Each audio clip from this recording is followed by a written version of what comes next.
Kovai GT Naidu மேம்பாலத்தில் அதிவேகமாக சென்ற car lorry மீது மோதி விபத்துக்குள்ளானதில் 3 பேர் உயிரிழந்துள்ளார்கள். கூடுதல் தகவல்களோடு இணைகிறார் செய்தியாளர் தென்னிலவன். தென்னிலவன், இந்த விபத்து ஏற்பட்டதற்கான காரணம் என்ன? உயிரிழந்தவர்கள் யார் என்ற விவரங்கள் வெளியாகியுள்ளதா? முழு விவரங்கள்.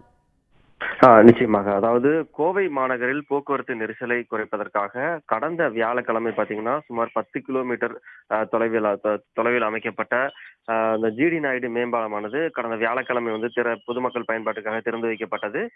இந்த மேம்பாலத்தை பொறுத்தளவு மிகவும் நீளமான மேம்பாலம் என்பதால பல்வேறு கட்டுப்பாடுகளும் விதிக்கப்பட்டிருந்தது. அதாவது இரவு நேரங்கள்ல வந்து இந்த வாகனங்களை வந்து இயக்க வேண்டாம் அப்படின்னு சொல்லி போலீசார் அறிவித்திருந்தார்கள். இந்த சூழல் தான் நள்ளிரவு 1:30 மணி அளவில் இந்த மேம்பாலத்தில் அதிவேகமாக சென்ற கார் ஒன்று கோல்டு விங்ஸ், அதாவது அந்த பாலம் இறங்கக்கூடிய பகுதிக்கு சென்ற போது கட்டுப்பாட்டை இழந்து சாலை ஓரத்தில் நின்று கொண்டிருந்த அந்த டாரஸ் லாரி மீது மோதி இருக்கிறது. இந்த கோர விபத்துல வந்து காரில் சென்ற இளம் பெண் உட்பட 3 பேர் சம்பவ இடத்திலேயே உயிரிழந்திருக்கிறார்கள். மேலும் பாத்தீங்கன்னா கார் முற்றிலுமாக சேதமடைந்து 3 பேரும் உள்ளே சிக்கி கொண்ட காரணத்தினால பீளமேடு தீயணைப்பு வாகனம் மற்றும் அதே போல கோவை தெற்கு தீயணைப்பு நிலையத்திலிருந்து வந்த தீயணைப்பு வீரர்கள் வந்து நீண்ட நேரம் போராடி அந்த காரில் சிக்கியிருந்த 3 பேரின் உடலையும் வந்து மீட்டிருக்கிறார்கள். மேலும் கிரேன் மூலமாக அந்த கார் அங்கிருந்து மீட்கப்பட்டிருக்கிறது. மேலும் இந்த உயிரிழந்த நிலையில் மீட்கப்பட்ட பெண் உட்பட 3 பேரின் உடல்கள் கோவை அரசு மருத்துவமனைக்கு பிரேத பரிசோதனைக்காக போலீசார் அனுப்பியிருக்கிறார்கள். மேலும் இந்த விபத்து தொடர்பாக பீளமேடு போலீசார் வழக்கு பதிவு செய்து உயிரிழந்த நபர்கள் யார், எங்கிருந்து வந்தார்கள் என்பது குறித்தான விவரங்களை சேகரிக்கும் பணியில ஈடுபட்டிருக்காங்க.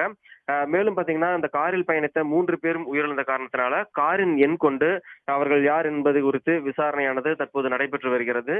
மேலும் அண்மையில் துறக்கப்பட்ட இந்த ஜிடி நாயுடு மேம்பாலத்தை பொறுத்தளவு மிகவும் நீளமான மேம்பாலம் என்பதால இரவு நேரங்கள்ல அதிவேகமாக வாகனங்கள் இயக்க வாய்ப்புள்ள காரணத்தினால இரவு 10 மணியிலிருந்து காலை 7 மணி வரை பாலத்தில் பயணிக்க பொதுமக்களுக்கு போலீசார் தடை விதித்திருந்தார்கள். இருப்பினும் இந்த மேம்பாலத்தை வந்து இரவு நேரத்துல திறப்பதில்லை என தொடர்ந்து சமூக வலைதளங்கள்ல பதிவிட்ட காரணத்தினால தற்போது அந்த மேம்பாலம் திறக்கப்பட்ட நிலையில அதிகாலையில, அதாவது நள்ளிரவு 1:30 மணி அளவுல மிகவும் வேகமாக இயக்கப்பட்ட அந்த கார் வந்து கட்டுப்பாட்டை இழந்து விபத்தில் சிக்கியிருக்கிறது. தற்போது இந்த விபத்து தொடர்பாக பீளமேடு போலீசார் வழக்கு பதிவு செய்து இந்த உயிரிழந்த நபர்கள் யார், எங்கிருந்து வந்தார்கள் என்பது குறித்தான அந்த விசாரணையை வந்து தீவிரப்படுத்தி இருக்கிறார்கள். விவரங்களை வழங்கியமைக்கு நன்றி தென்னிலவன். உடனுக்குடன் செய்திகளை தெரிந்து கொள்ள சன் நியூஸ் பெல் ஐகானை கிளிக் பண்ணுங்க.